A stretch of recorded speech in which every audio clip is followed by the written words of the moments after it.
এখন কি করতে চলেছি? এই সিংহের টুথ ইনফেকশন আছে, যেটা ওর জন্য খুব ক্ষতিকারক। তাই জন্য ওর টুথ ক্যানেল করতে হবে ওর প্রাণ বাঁচানোর জন্য।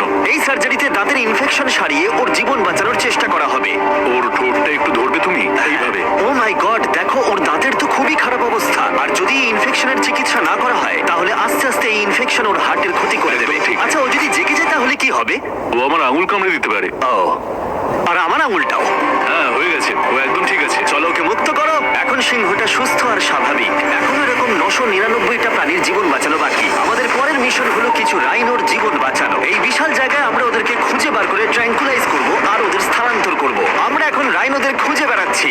ওদিকে চ্যান্ডলার রয়েছে আকাশে। আমি হেলিকপ্টারে করে চারিদিকে ঘুরে বেড়াচ্ছি। যদি কোনো রাইনো দেখতে পাই তাহলে আমরা তাকে রেস্কিউ করব। এখানে শক্তিশালী রাইনোরা দুর্বল রাইনোদের তাড়িয়ে দেয়, কিন্তু যেহেতু এই এলাকার চারপাশটা বেড়া দিয়ে ঘেরা আছে তাই দুর্বল রাইনোরা এখান থেকে কোথাও যেতে পারে না, আর তার ফলে ওদেরকে মেরে ফেলা হয়। একদমই তাই। তাই প্রথমে আমরা ওদেরকে ঘুম পাড়াবো, আর তারপর ওদেরকে এমন একটা জায়গায় নিয়ে যাবো যেটা ওদের নিজস্ব জায়গা হবে, যেখানে ওরা বেঁচে থাকার জন্য পর্যাপ্ত খাবার আর জল পাবে। তার ফলে ওরা শক্তিশালী হবে। চলো আমরা কি ওখানে রেস্কিউ করি?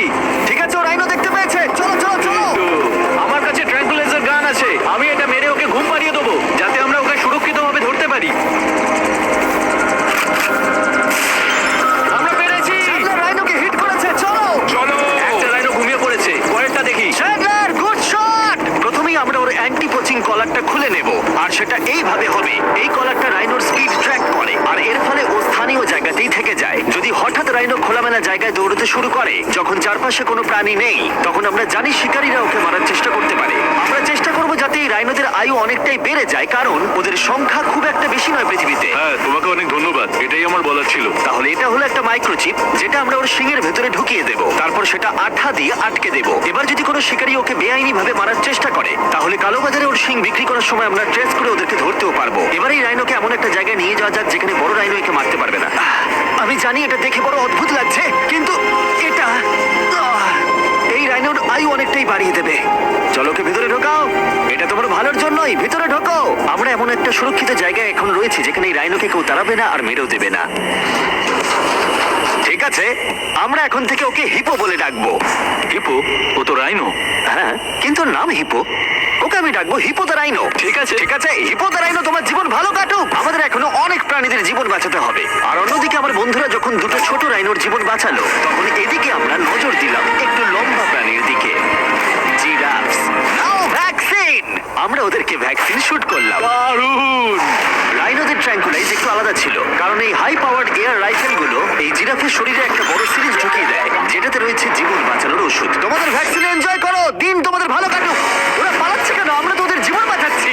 এই গোটা ভিডিওতে আমরা 1000-এরও বেশি প্রাণীদের জীবন বাঁচাবো, কিন্তু আমার মনে হয় জিরাফদের এটা কেউ বলেনি, কারণ ওরা এটাকে আরো কঠিন করে তুলছিল। জিরাফ, আমি তোমাকে ভ্যাকসিনেট করার চেষ্টা করছি। এটা তোমার জন্য ভালো, সত্যি বলছি জিরাফ। ভ্যাকসিনটা নিয়ে নাও। আরে ও তো অনেকটা দূরে চলে গেল। মনে হচ্ছে আমাদের ট্যাকটিক্স এবার বদলাতে হবে, যেহেতু এই অঞ্চলটা আয়তনে বিশাল। তাই এটাই হলো সবচেয়ে সহজ পথ যাতে ওরা ভ্যাকসিনেট হয়। যদি ওখানে জিরাফদের কোনো কঠিন অসুখ হয় তাহলে কি ওরা মারা যেতে পারে? 100% ওরা মরে যাবে। তাই নাকি? ও মাই গড, চলো আরো জিরাফের প্রাণ বাঁচানো যাক। ওই দেখো, ওখানে আরেকটা রয়েছে। আর সব জিরাফদের ভ্যাকসিনেট না করে আমরা এখান থেকে যাবো না।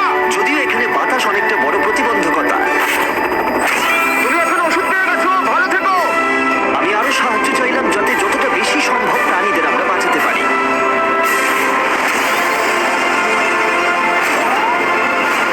আমি 5টা জিরাফ দেখতে পাচ্ছি, ওদের ভ্যাকসিন হয়নি। আর 4টে জিরাফের ভ্যাকসিন বাকি। 3টে জিরাফের বাকি। ইয়ে! শেষের জন্য একদম সামনে আছে। ইয়ে! দেখো, 5 জনকে দেওয়া হয়ে গেল।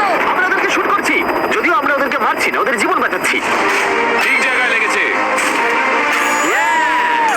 যখন আমরা ওখান থেকে বেরোলাম তখন প্রায় 70টা জিরাফের ভ্যাকসিনেশন হয়ে গেছে।